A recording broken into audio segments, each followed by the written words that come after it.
પહેલો વિશ્વયુદ્ધ જસલાઈ મહાન યુદ્ધ બની ભર્યું છે. રાષ્ટ્ર સે देखी हिस चीज सम्म चले को विश्वव्यापी युद्ध थियो. यसमा संसारका धेरै शक्तिशाली राष्ट्रहरू दुई मुख्य गठबन्धनमा विभाजित थिए, मित्र राष्ट्र र केन्द्रीय शक्ति राष्ट्र.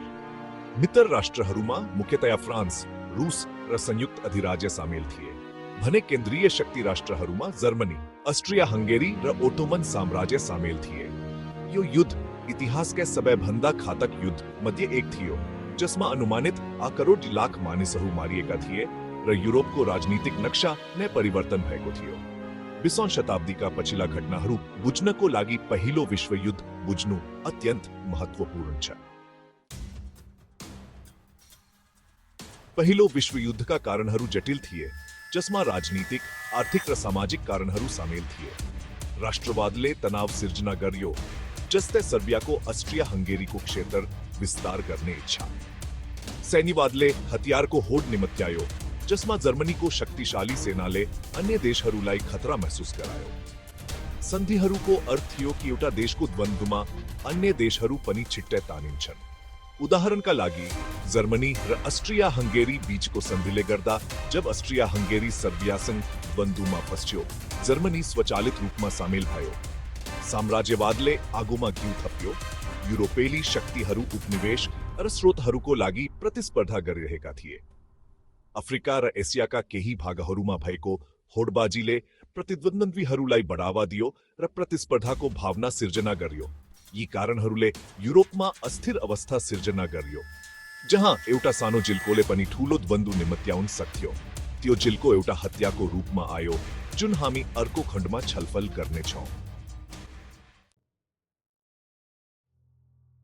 ऑस्ट्रिया हंगेरीका आर्चड्युक फर्नान्डिनाडको हत्या पहिलो विश्वयुद्धको लागि तत्काल ट्रिगर थियो. जुन हिचेजेक खत्म हेचेमा फर्नान्डिनाड र उनकी श्रीमती सोफीलाई बोस्नियाली सर्ब राष्ट्रवादी ग्याब्रिलो प्रिन्सिपले साराजेभोमा गोली हानी हत्या गरेका थिए. ऑस्ट्रिया हंगेरीले यो हत्यालाई आफ्नो अधिकारमाथि सीधा हमलाको रूपमा लियो र सर्बियालाई एउटा कडा चेतावनी दियो. सर्बियाको प्रतिक्रिया अपर्याप्त देखियो र जुलाई ज्या हाउकेचानमा ऑस्ट्रिया हंगेरीले सर्बियामाथि युद्ध घोषणा गर्यो. सर्बियाको सहयोगी रूसले ऑस्ट्रिया हंगेरी विरुद्ध आफ्नो सेना परिचालन गर्न थाल्यो. ऑस्ट्रिया हंगेरीको सहयोगी जर्मनीले रूसको सेना परिचालनलाई आक्रमणको कार्यको रूपमा लियो र अगस्टमा हकोटमामा रूसमाथि युद्ध घोषणा गर्यो. केही समयपछि जर्मनीले रूसको सहयोगी फ्रान्समाथि युद्ध घोषणा गर्यो र जब जर्मनीले फ्रान्स पुगन बेल्जियममाथि आक्रमण गर्यो, बेलायतले जर्मनीमाथि युद्ध घोषणा गर्यो. यसरी यो हत्याले डोमिनो प्रभावको सूत्रपात गर्यो, जसमा सन्धि दायित्वहरूले एकपछि अर्को देशलाई द्वन्द्वमा तान्यो. पहिलो विश्वयुद्धमा धेरै महत्त्वपूर्ण युद्धहरू भए, जसमध्ये प्रत्येकले द्वन्द्वको समग्र परिणाममा योगदान पुर्यायो. सेप्टेम्बर 1943मा मार्नेको युद्धले फ्रान्समा जर्मनीको अग्रतालाई रोक्यो र लामो समयसम्म चल्ने युद्धको चरण तय गर्यो. हर्डमा भएको भर्डुनको युद्ध इतिहासकै सबैभन्दा लामो र महँगो युद्ध मध्ये एक थियो, जसले पहिलो विश्वयुद्धको क्रूर प्रकृतिलाई दर्शाउँछ. सोम्मेको युद्धले बेलायतीहरूले युद्धमा ट्याङ्कहरूको पहिलो प्रयोग गरेको चिन्ह लगायो, जसको परिणामस्वरूप 10 लाख भन्दा बढी हताहत भए. वनोभोदाइटेमा पासचेन्डेलेको युद्ध वा तेस्रो युद्ध यसको हिलो अवस्था र उच्च हताहतहरूको लागि कुख्यात थियो. यी प्रमुख युद्धहरू उच्च हताहत दर र नयाँ सैन्य प्रविधिहरूको प्रयोगद्वारा विशेषता थिए. यी युद्धहरू महत्त्वपूर्ण क्षणहरू थिए, जसले युद्धको मार्गलाई आकार दियो र संलग्न सैनिकहरू र राष्ट्रहरूमा स्थायी प्रभाव पारे. यी युद्धहरूले लामो समयसम्म चल्ने युद्धको कठोर वास्तविकता र द्वन्द्वको विशाल मानवीय मूल्यलाई रेखाङ्कित गर्यो. पहिलो विश्वयुद्धमा धेरै प्राविधिक आविष्कारहरू भए, जसले युद्धको प्रकृतिलाई परिवर्तन गर्यो. युद्धमा सोम्मे युद्धमा बेलायतीहरूले ट्याङ्कहरूको परिचयले लामो समयसम्म चल्ने युद्धको गतिरोध तोड्ने लक्ष्य राखेको थियो. हवाई जहाजहरू, जुन सुरुमा जासुसीको लागि प्रयोग गरिन्थ्यो, चाँडै हवाई युद्ध र बम विस्फोट मिसनहरूमा संलग्न भए.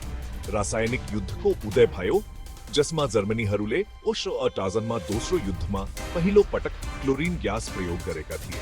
यी प्राविधिक आविष्कारहरूले पहिलो विश्वयुद्धलाई घातक र अभूतपूर्व द्वन्द्व बनायो. પહેલો વિશ્વયુદ્ધકો પ્રભાવ યુદ્ધભૂમિભંદા બહાર ફેલ્યો, જસલે નાગરિક ર સમાજલાઈ ગહીરો રૂપમાં પ્રભાવિત કર્યો. ઘરેલું મોરચામાં નાગરિક હરુલાઈ વિભિન્ન માધ્યમबाट યુદ્ધકો પ્રયાસલાઈ સમર્થન ગર્નન પરિચાલન ગરીએકો થયો. સરકાર હરુલે સૈનિક હરુકો નિરંતર આપૂર્તિ સુનિશ્ચિત ગર્નન ભરના શરૂ કરે, રધેરે પુરુષ હરુલાઈ સેનામાં ભરતી કર્યો. મહિલા હરુલે યુદ્ધકો સમયમાં મહત્વપૂર્ણ ભૂમિકા ખેલે, પરંપરાગત રૂપમાં પુરુષ હરુલે ઘરને કામ હરુ કર દે. તિની હરુલે કારખાના હરુમાં કામ કરે. યુદ્ધકો પ્રયાસ કોલાગી ગોલા બારૂદર અને આવશ્યક આપૂર્તિ હરુ ઉત્પાદન કરે. यो परिवर्तन लेने के वल युद्ध में योगदान पुर्यायोतर महिला को भूमिका रक्षमता हरु में सामाजिक दृष्टिकोण लाई पनि परिवर्तन करियो. स्रोत हरु सेना लाई समर्थन गर्न डाइवर्ट करिए को कारण लेकर दराशन सामान्य अभ्यास बन्यो. जनता को मनोबलर युद्ध को लागे समर्थन कायम राखन प्रचार को व्यापक प्रयोग करिए को थियो. युद्ध को प्रयास में नागरिक हरु को संलग्नता ले पहलो विश्व युद्ध को समग्रता लाई उजागर करियो, जसले यो केवल सैनिक हरुले लड़े को द्वंद्व मात्र न भाई जीवन का सबे पक्ष हरुलाई असर करने सामाजिक प्रयास थियो भरने देखाव छे. जुन्हिजेट्स लामा हस्ताक्षर गरीए को भरसाइल्स को संधिलाई पहलो विश्व युद्ध को आधिकारिक अंत्य को रूप में चिन्ह लगाए को थियो. यस संधिलाई जर्मनी माथी कड़ा जरिवाना लगाए को थियो. यसलाई युद्ध को लागी जिम्मेवार ठहराए को थियो. जर्मनी लाई निशस्त्रीकरण गर्न, क्षेत्र छोड़नन र मित्र राष्ट्र हरुलाई क्षतिपूर्ति तीर्ण बाध्य पारिएको थियो. शर्तहरू अपमानजनक र आर्थिक रूपमा कमजोर थिए, जसले गर्दा व्यापक असन्तुष्टि र आर्थिक कठिनाई भयो. रिस र अस्थिरताको वातावरणले नाजी पार्टी सहित अतिवादी राजनीतिक आन्दोलनहरूको उदयको लागि उर्वर भूमि प्रदान गर्यो. पहिलो विश्वयुद्धले विश्वव्यापी राजनीतिक परिदृश्यलाई नाटकीय रूपमा परिवर्तन गर्यो. युद्ध को परिणाम स्वरूप ऑस्ट्रो हंगेरी, ओटोमन, रूसी र जर्मन साम्राज्यहरू सबै पतन भए, जसले गर्दा युरोप र मध्य पूर्वमा नयाँ राष्ट्रहरू र राजनीतिक सीमाहरू देखा परे. युद्धले रूसमा साम्यवादको उदय पनि गर्यो. पुष्णार्धको रूसी क्रान्तिको परिणाम स्वरूप साम्यवादी सरकारको स्थापना भयो. यसले विश्वव्यापी राजनीतिमा नयाँ वैचारिक विभाजन सिर्जना गर्यो. शीत युद्ध जस्ता भविष्यका द्वन्द्वहरूको लागि मंच तयार पार्यो. संयुक्त राज्य अमेरिका में पहिलो विश्व युद्धले ठूलो अंतरराष्ट्रीय संलग्नता तर्फको परिवर्तनको शुरुआत गर्यो. यद्यपि संयुक्त राज्य अमेरिकाले युद्धपछि सुरुमा एकलोपनको नीति अपनायो, यसको आर्थिक र सैन्य शक्ति बढ्यो, जसले विश्वव्यापी महाशक्तिको रूपमा यसको भविष्यको भूमिकाको लागि मंच तयार पार्यो. युद्धको प्रयासमा उपनिवेशहरूको संलग्नताले स्वतन्त्रता र आत्मनिर्णयको लागि बढ्दो मागहरू निम्त्यायो. उपनिवेशवादको अन्त्य गर्ने आन्दोलनहरूले गति लिए, जसले अन्ततः 20औं शताब्दीको मध्यमा औपनिवेशिक साम्राज्यहरूको विघटन गर्यो. पहिलो विश्वयुद्धले विश्वभरका समाजहरूको सामाजिक संरचनालाई उल्लेखनीय रूपमा परिवर्तन गर्यो. महिलाहरूले परम्परागत रूपमा पुरुषहरूले गर्ने भूमिकाहरू ग्रहण गरे. कारखानाहरू, कार्यालयहरूमा र नर्सको रूपमा अग्रपंक्तिमा पनि काम गरे. यसले महिला मताधिकार आन्दोलनमा योगदान पुर्यायो, जसले गर्दा धेरै देशहरूमा महिलाले मतदान गर्ने अधिकार प्राप्त गरे. युद्धले सेवा गर्नेहरूको मनोविज्ञानमा गहिरो प्रभाव पारेको थियो. शेलशक शब्दको उदय भयो. आज यो अवस्थालाई PTSD को रूपमा चिनिन्छ. आर्थिक परिवर्तनहरू पनि महत्वपूर्ण थिए. युद्धले मुद्रास्फीति र बेरोजगारी निम्त्यायो. सांस्कृतिक परिदृश्य पनि रूपान्तरण भयो. नयाँ कलात्मक र साहित्यिक आन्दोलनहरू देखा परे. अर्नेस्ट हेमिंग्वे र एफ स्कट फिट्जगेराल्ड जस्ता व्यक्तित्वहरूले युद्ध पछिको भ्रमलाई कैद गरे. यी परिवर्तनहरूले समाजलाई पुनः दिन्छ र भावी पुस्ताहरूलाई प्रभावित गर्छ. पहिलो विश्वयुद्धले विश्वमा स्थायी प्रभाव पारेको थियो. 20औं शताब्दी र त्यसपछिको मार्गलाई आकार दिँदै युद्धले अभूतपूर्व रूपमा ज्यान गुमायो र व्यापक विनाश निम्त्यायो. राष्ट्रहरू र व्यक्तिहरूमा गहिरो दाग छोड्यो. राजनीतिक रूपमा युद्धले सीमाहरूको पुनरेखाङ्कन, साम्राज्यहरूको पतन र नयाँ विचारधाराहरूको उदय गर्यो.